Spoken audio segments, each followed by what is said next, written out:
Sonic Colors Ultimate is here, I have played it, and I'm ready to talk to you guys about my experience.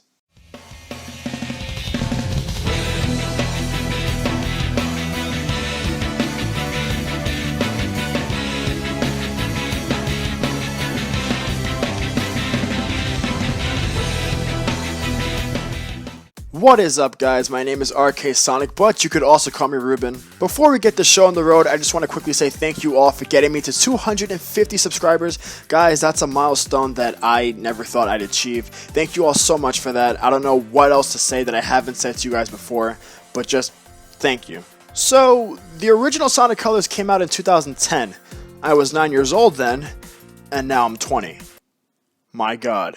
Existential crisis aside, this was the first game I pre-ordered ever, like maybe 8 months in advance. Of course I was excited for the game, but what sold me personally was that Sonic hair hat thing, which if you've seen one of my other videos, I still have and wear sometimes, but that's not the point. This game was something that I hold very close to me growing up, and to find out just a few months ago that this was coming to modern day consoles and next gen consoles with Sonic Colors Ultimate, I was on board from the beginning. And now it's finally here. At the time I'm recording this, it came out yesterday. I have finished the main story once again and I'm ready to talk about it. To keep things organized, I'm going to go through this game by sections and tell you guys the pros and cons of each section that I experienced with the game. Let's start off with presentation. And by presentation, I mean how this game looks. This probably won't take long, but to sum things up, this game looks gorgeous. I know there were debates leading up to this game's release. People were comparing gameplay footage to that of the Wii version and an upscaled version of the Wii that's on PC, which is pretty ridiculous in my opinion. But I can tell you firsthand that playing this game now, all the way through, this is the best way to play Sonic Colors. It's smooth, it's buttery, and although it didn't give us the best model that Sonic has had, it definitely is an upgrade from the Wii in 2010. So those are the pros.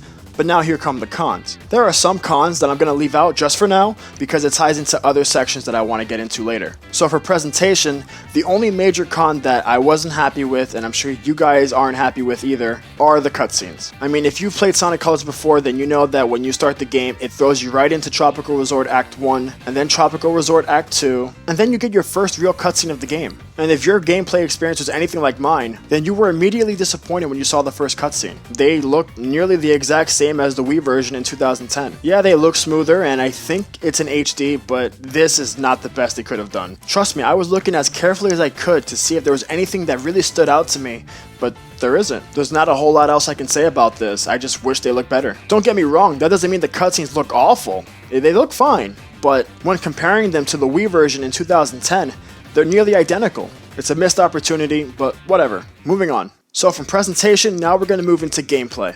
Okay, so let's start off with the pros. The game ran perfectly, like 98% of the time. A lot of this ties into the presentation again, because the game looks gorgeous. I will say that the controls really threw me off in the beginning. I have never known a Sonic game to put the boost button on the right button and the stomp and slide button on the left button. You know what I mean, right? Just think about how you play Sonic Generations, and then you get what I'm trying to say. However, this is still a pro because you can go into the settings and manually change which buttons belong to which action. Unfortunately, I wish I checked it out sooner because I played more than half of the game until I realized that I could do that. Another new feature that was added to gameplay that people seem to be unhappy about for some reason was the tail save feature. And honestly, I don't know. I don't know why. The big argument that was being made before the game came out was that you're making an easy game even easier by removing the live system and adding tails instead. Just in case you don't know what this is, there are tails coins scattered throughout each level. If you fall, tails will go down and pick you up and put you right back where you were without any sort of repercussions or penalties. In other words, there is no way for you to get a game over. It doesn't exist. Now, let's say this was Sonic Unleashed Ultimate. If the tail save system was added to Sonic Unleashed, then I would understand why people would be upset. Because overall, Sonic Unleashed is way more difficult than Sonic Colors. That game puts more emphasis on speed and reflexes and rewards you for that, while Sonic Colors goes back to a more traditional style of 2D platforming and puzzle solving. Look, overall, for me personally, the tail save system was perfectly fine, and I felt, well, way more times than I'm proud of. I still saw it as me dying and I wasn't happy about it, but seeing Tails pick me up and bring me back is, well, it's kinda nice. It's not that I felt that the game was holding my hand, it was just nice seeing Tails on my screen doing something that no other Sonic game has done before. Okay, moving on from that, I thought the gameplay had a lot of quality of life updates that, again, no other Sonic game has done before. Like while you're running through an automated section and the game transitions into another scene, the HUD disappears entirely, which makes it more cinematic. The homing attack was given a sweet spot where if you hit the button at just the right time, you are granted more boost. And because there are no lives in this game, if you get 100 rings, you are granted invincibility for a short amount of time. These are all small things that made me question why they were never done before. I thought they were extremely welcoming, and I wouldn't be surprised if we see them again in the future. Alright, now here comes all the bad stuff. The most noticeable thing and the most unacceptable thing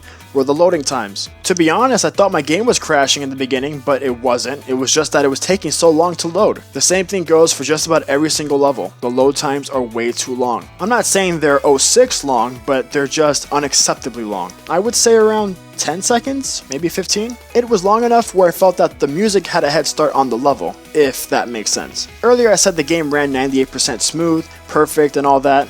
And I left that 2% out because there were 2 instances where my game froze in the middle of a level. My game didn't crash, but it froze for a good amount of time where I thought it did crash. And the weird thing to me was that the game continued like nothing had happened. I'm not kidding, I think the game might have froze for like 10 seconds and then it continued like nothing had happened. The music never stopped and the game just ran smooth again. Don't know if it's random, don't know if it's only for those 2 levels, but again, unacceptable. Okay, so here's something that I said I was going to get back to earlier. Boosting in this game, although it feels good, sometimes doesn't look good. And the reason for that is because of the blur. In some cases where Sonic is far away from the camera and you boost, it's hard to see him. I mean, come on, I know he's the blue blur, but you don't actually have to make him one. I think the whole point of using effects like that is to blur Sonic's surroundings and keeping him looking clear. Or at least close to clear, just like in Sonic Generations and Sonic Unleashed. It's something you get used to, but it's not something that should be there to begin with. So we covered presentation, we covered gameplay, now let's move on to sound and music. The pros here are going to be, well, the music. Come at me if you want, but I loved every single remix soundtrack. And here's the thing that I think a lot of people are forgetting. Just because I like the remix soundtracks doesn't mean I prefer them over the originals. Like, nothing will ever beat Planet Wisp Act 1. But I think going into this game, I went into it with a whole different mentality. I'm thinking about how long it's been since this game first came out. I'm thinking about Sonic's 30th anniversary. I'm thinking about this being a celebration of Sonic altogether. So when Planet Wisp Act 1 starts up and I'm hearing all this club music, I'm ready to engage in the same experience I had 10 years ago in a whole different way. It's like this game's inviting me to a party and I'm here to celebrate. So like I said before, the pros here are the music. The cons is everything else. To be honest, I think most of this game's problems for me came from the not so polished audio. For example, the sweet spot homing attack is pretty rewarding, but the sound is a little bit too loud. You can tell they went for this high-pitched noise to make it kind of rewarding, almost like when you're getting rings, but when you have to spam the homing attack button, it's not so rewarding anymore. At the most, I think it's bearable. It's not gonna kill you. And I had headphones on the whole time. I was fine. But this is just one of the many flaws with the sound quality of this game. There were plenty of times when the victory music would go completely silent, or when the audio mixing was noticeably off in my headphones. And I could be wrong, but I think there was some audio missing from certain sections of the game too. The sound quality of a game is very important when it comes to the overall experience for a player. I can't remember a time when a Sonic game suffered this kind of problem. I'm hoping these things can be fixed so that way the overall experience and quality of the game for everybody could be better. And last but not least, let's quickly go over customization and new features. So in case you didn't know, this game has all new customization features for Sonic. With park tokens, you can unlock different colored shoes, gloves, aura, boost trails. If you pre-order the digital deluxe edition, then you have the Movie Sonic trail and the Movie Sonic aura. The good news is that the Movie Sonic trail is the best out of them all. The bad news is that the Movie Sonic trail is the best out of them all.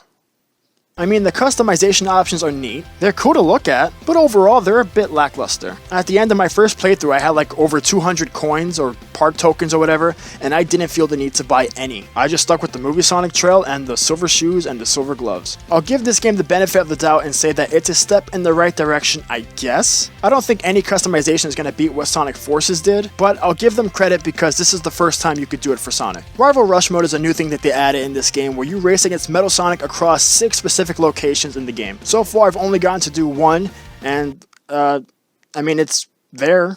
It's cool, I guess. I beat him. I absolutely destroyed him. I've heard that there are other ones that are extremely hard to do, but I guess I'll just wait and see. Overall, I just don't care for them so much. So Sonic Colors Ultimate. Is it worth your time?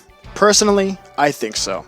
I'm one that believes that all the positives of this game definitely outweigh the negatives. At the time I'm recording this, yes, I am aware of the Switch version of this game. I think it is absolutely unacceptable that they released a game that wasn't even close to being ready for the Switch. I don't know if it has to do with crunch times. I don't know if the company working behind this game was rushed. I don't know if Sega messed up. I don't know what happened, but the Switch version is a mess. If you're watching this, do not buy it, at least until it's patched out, or if they say something, just don't buy it. I was playing this game on Xbox One, and I enjoyed the experience. I loved it from start to finish. It took me back to when I was a kid, and it also felt like a breath of fresh air at the same time. I think the good thing about all these negatives that I mentioned today was that they could be fixed easy. If this game is given future support just to patch up the rough edges, I think we got a great game on our hands, guys. I truly believe that this was the ultimate way to play Sonic Colors. That's just me though, but what about you guys? Have you enjoyed your experience with Sonic Colors Ultimate? And if you don't have it yet, are you looking forward to getting it on the 7th or in the future sometime?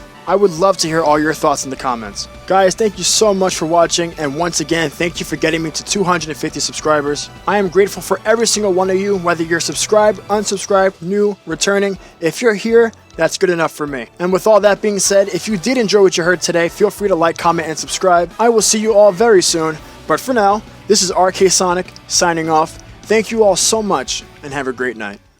Oh, and don't forget, reach for the stars.